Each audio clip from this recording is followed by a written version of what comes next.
بسم اللہ الرحمن الرحیم۔ محترم ناظرین، السلام علیکم ورحمۃ اللہ وبرکاتہ۔ آپ کے لیے بہترین آسان نسخے اپلوڈ کرنے کا سلسلہ جاری ہے۔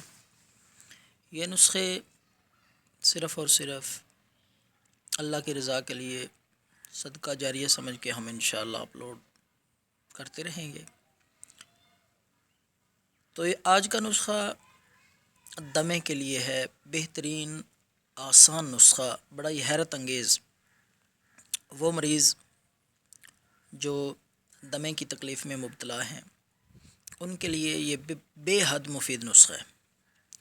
تو آپ نے پیپل کے درخت پہ جو چھوٹے چھوٹے پھل لگتے ہیں، وہ پھل پیپل سے اتار کر آپ نے خشک کر لینے ہیں۔ خشک کر کے اس کا سفوف بنا لیں۔ وہ سفوف نیم گرم پانی کے ساتھ صبح و شام 5 گرام آپ نے استعمال کرنا ہے کھانے کے بعد۔ انشاءاللہ دمہ نہیں رہے گا۔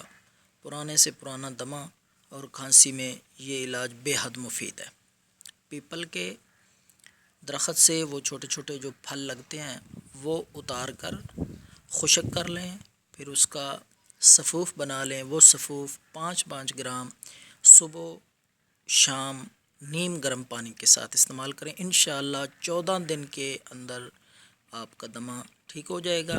یہ نسخہ فی سبیل اللہ سمجھ کے اور ثواب سمجھ کے لوگوں تک پہنچائیں جو اس مرض میں مبتلا ہیں۔